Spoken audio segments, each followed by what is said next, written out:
Dans cette vidéo, je vais vous expliquer dans quel cas il est intéressant de faire acheter son prêt immobilier et dans quel cas ce n'est pas intéressant. Bonjour à tous, je suis Sébastien, auteur du blog louerencourtedurée.fr.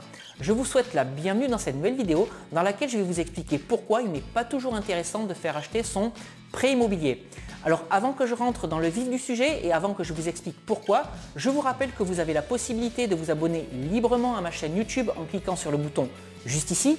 Ça me permettra de vous tenir informé en temps réel de la publication de toutes mes nouvelles vidéos.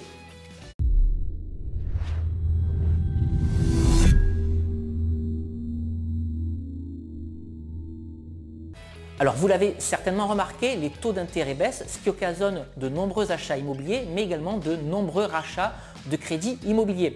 Et en général, les gens font racheter leur crédit immobilier pour deux raisons. La première de ces raisons, c'est pour réduire la mensualité de prêt et la seconde de ces raisons, c'est pour réduire la durée du crédit immobilier.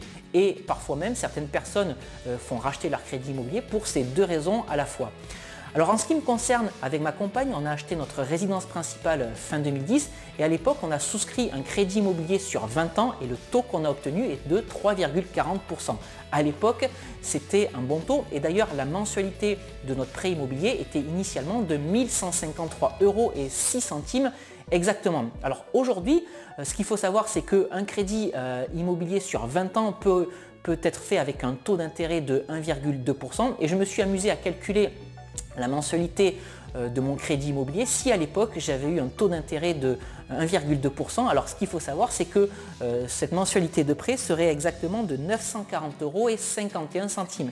C'est-à-dire qu'il y aurait un écart par rapport à la mensualité initiale de 212,55 €, ce qui n'est absolument pas neutre.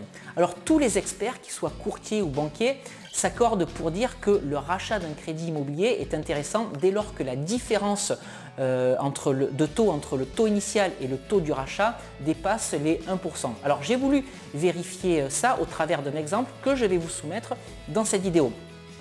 Je me suis pour ça intéressé à une famille standard qui a souscrit un emprunt de 200 000 € sur 20 ans il y a 2 ans. Et donc il y a 2 ans, le taux d'intérêt pour un emprunt de 20 ans pouvait être de 2,70%. Alors dans mon exemple toujours, j'ai considéré que cette famille, de par la baisse des taux d'intérêt, souhaitait maintenant faire racheter son crédit immobilier, mais sans réduire la durée du prêt, mais uniquement en réduisant le montant de la mensualité de prêt. Donc aujourd'hui, en 2016, cette famille souhaite faire racheter son prêt immobilier pour une durée de 18 ans et le taux qu'on peut lui proposer aujourd'hui pour 18 ans est de 1,15%. Alors ce qu'il faut savoir lorsque vous allez faire racheter votre crédit immobilier, c'est que vous allez avoir des frais de rachat. Alors quels sont ces frais de rachat? Il y a tout d'abord dans un premier temps les pénalités de remboursement anticipé. Ça c'est ce que va vous facturer la banque auprès de laquelle vous avez souscrit votre crédit initial et ces pénalités de remboursement anticipé, elles sont généralement égales à 3% du capital restant dû ou à un semestre d'intérêt. En fait, en général, c'est la plus faible de ces deux valeurs qui est retenue. Mais si vous faites racheter votre crédit immobilier, vous allez également avoir d'autres frais. Par exemple, les nouveaux frais de dossier bancaire que va vous facturer la nouvelle banque qui va racheter le crédit immobilier et vous allez également avoir d'autres frais qui sont les frais de garantie bancaire. Alors la garantie bancaire, c'est le crédit logement par exemple si vous êtes à la BNP, ça va être la SACEF si c'est la caisse d'épargne qui rachète votre crédit immobilier ou alors ça va être encore la CAMCA si c'est le Crédit Agricole qui rachète votre crédit immobilier. Alors pour la suite de cette vidéo, toujours avec cette famille qui a souscrit il y a 2 ans un emprunt de 200 000 € au taux de 2,70% sur 20 ans, nous allons passer derrière l'écran de l'ordinateur. Je pense que ça sera plus simple. Allez, je vous rappelle les données du crédit immobilier de la résidence principale de cette famille. Donc le montant total emprunté était de 200 000 €, le taux d'intérêt était de 2,70%, la durée du prêt était de 20 ans. Et dans ces conditions, le montant total de la mensualité était de 1 079,40 €. Alors maintenant, au bout de 2 ans, cette famille souhaite faire racheter son crédit immobilier. Donc le capital restant dû au bout de 2 ans est de 184 497,01 €. Alors ça, c'est pas une valeur que j'invente, hein. C'est une valeur qui se trouve dans le tableau d'amortissement de l'offre de prêt. Et je vous ai indiqué que dans le cas d'un rachat de crédit immobilier, il y a des frais à prévoir et les premiers de ces frais concernent les pénalités de remboursement anticipé. Et les pénalités de remboursement anticipé se calculent soit avec 3% du capital restant dû, soit un semestre d'intérêt. Et la banque va prendre la plus faible de ces deux valeurs. Alors 3% du capital restant dû, ça représente 3% de 184 497 euros et 1 centime, ce qui fait 5 534 euros et 91 centimes. Et un semestre d'intérêt, ça représente 2468 euros et 22 centimes. Encore une fois, cette somme, je ne la prends pas au hasard, elle va se trouver sur le tableau d'amortissement de l'offre de prêt. Alors maintenant, si je prends la plus faible de ces deux valeurs, ça correspond à un semestre d'intérêt, c'est-à-dire que les pénalités de remboursement anticipé seront de 2468 euros et 22 centimes. Alors dans mon exemple, j'ai estimé que la banque qui allait racheter le crédit immobilier allait prendre des frais bancaires ou des frais de dossier bancaire à hauteur de 200 euros et le montant de la garantie bancaire. Alors la garantie bancaire, encore une fois, c'est ou le crédit logement, ou la SACEF, ou la CAMCA, et ce montant de garantie bancaire représente environ 1,20% du montant nécessaire pour l'emprunt, c'est-à-dire 1,20% du capital restant dû plus les pénalités de remboursement anticipé plus les frais de dossier bancaire. Et donc on a une garantie bancaire qui vaut 2245 euros et 98 centimes, ce qui fait que le nouveau montant à emprunter sera de 189 411 euros et 21 centimes.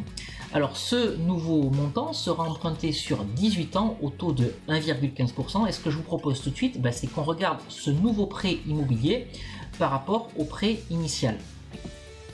Alors je vous rappelle quand même les données du prêt initial. C'était un prêt sur 20 ans au taux de 2,70% et au bout de 2 ans il restait 184 497 euros et 1 centime à rembourser, et donc le montant de la mensualité de prêt était de 1079 euros et 40 centimes. Alors maintenant le nouveau emprunt sera de 189 411 euros et 21 centimes sur 18 ans au taux de 1,15%, ce qui fait que la nouvelle mensualité de prêt sera de 971 euros et 21 centimes. Alors maintenant, si je regarde le capital restant dû, il augmente de 4 914 euros et 20 centimes, c'est-à-dire quasiment 5 000 euros. En revanche, la mensualité de prêt, elle diminue de plus de 100 euros, c'est-à-dire qu'elle diminue de 108 euros et 19 centimes. Donc à première vue, une bonne opération si on regarde uniquement le montant de la mensualité de prêt qui a diminué de plus de 100 euros avec le nouveau crédit immobilier.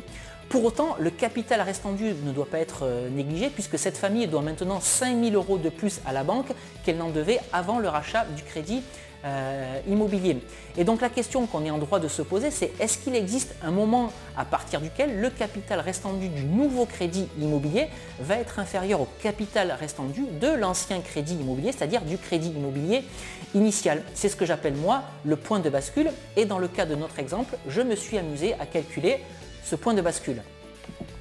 Alors dans notre exemple, j'ai trouvé ce point de bascule en comparant le capital restant dû du crédit initial au capital restant dû du crédit racheté. Et ce point de bascule, on peut le voir de façon assez précise sur le graphique. Alors sur ce graphique, la courbe bleue correspond au capital restant dû du crédit initial et la courbe rouge au capital restant dû du crédit racheté. Alors on voit bien qu'au début, la courbe rouge, elle est au-dessus de la courbe bleue, ce qui est tout à fait normal puisqu'en rachetant le crédit, le montant du capital restant dû a été augmenté, je vous rappelle, de quasi 5 000 euros, de 4 914 euros et 20 centimes précisément, et on voit que plus le temps passe, plus les deux courbes descendent, mais surtout on arrive à un stade où la courbe rouge va passer en dessous de la courbe bleue, et donc c'est à partir du moment où cette courbe rouge passe en dessous de la courbe bleue que le point de bascule est atteint. Alors maintenant, si je fais un zoom sur cette courbe, on voit que c'est au mois 70 ici que le capital restant dû du crédit racheté est inférieur au capital restant dû du crédit initial. C'est-à-dire que c'est 46 mois après le rachat du crédit, c'est-à-dire presque 4 ans après ce rachat, que le point de bascule est atteint. Alors que faut-il en conclure? C'est qu'il faudra quasiment 4 ans, 46 mois exactement à cette famille pour amortir le rachat de son crédit immobilier. Et donc si cette famille souhaite vendre sa résidence principale moins de 46 mois après le rachat, elle perdra de l'argent. Voilà donc tout ce que je voulais partager avec vous aujourd'hui dans cette vidéo, c'est-à-dire qu'au moment de faire un rachat de crédit immobilier, vérifiez bien pour combien de temps cela vous engage. Alors de façon générale, si vous comptez garder votre bien immobilier pendant de nombreuses années, le rachat ne posera pas de problème. En revanche, si c'est un bien immobilier que vous souhaitez revendre à court ou moyen terme, ou si vous pensez que votre situation familiale ou professionnelle va évoluer à court ou moyen terme, soyez bien vigilant, calculez bien votre point de bascule, même si l'écart entre les deux taux d'intérêt, c'est-à-dire entre le taux d'intérêt du crédit initial et le taux d'intérêt qu'on vous propose pour le rachat, est supérieur à 1%. Voilà, je vous laisse calculer à votre tour votre point de bascule. J'espère que cette vidéo vous aura plu. Si c'est le cas, n'hésitez pas à la liker, n'hésitez pas non plus à la partager. Et puis je vous rappelle que si vous souhaitez davantage de conseils, d'astuces, de retours d'expérience autour de l'immobilier et de la location courte durée, vous avez plusieurs possibilités. Vous pouvez me suivre en vous abonnant à la newsletter de mon blog louerencourtedurée.fr, mais vous pouvez également me suivre en vous abonnant encore une fois gratuitement à ma chaîne YouTube en cliquant sur le bouton juste ici. Je voulais également vous rappeler dans cette vidéo que j'ai rédigé 2 e-books que vous pouvez télécharger en cliquant sur les 2 vignettes qui apparaissent dans cette vidéo si vous vous trouvez dans un navigateur internet. Et puis si vous regardez ces vidéos à partir d'un appareil mobile, je vous mets les liens de téléchargement dans la description juste en dessous de cette vidéo ou sur le petit i qui va apparaître en haut à droite de cette vidéo. Alors de quoi parlent ces 2 e-books? Le premier e-book s'appelle « Convaincre la banque, mode d'emploi » et dans cet e-book, je vous explique quelle attitude adopter et quels arguments mettre en avant pour convaincre la banque de la viabilité de votre projet d'investissement locatif, mais surtout pour la convaincre de vous financer. Et le second e-book s'appelle « Doubler son salaire avec la location courte durée » et dans cet e-book, je vous explique pourquoi la location courte durée génère une rentabilité bien plus importante qu'une location traditionnelle. Et je vous explique alors comment vous pouvez mettre cette rentabilité à votre service pour vous permettre de vous créer une rente ou un complément de revenus.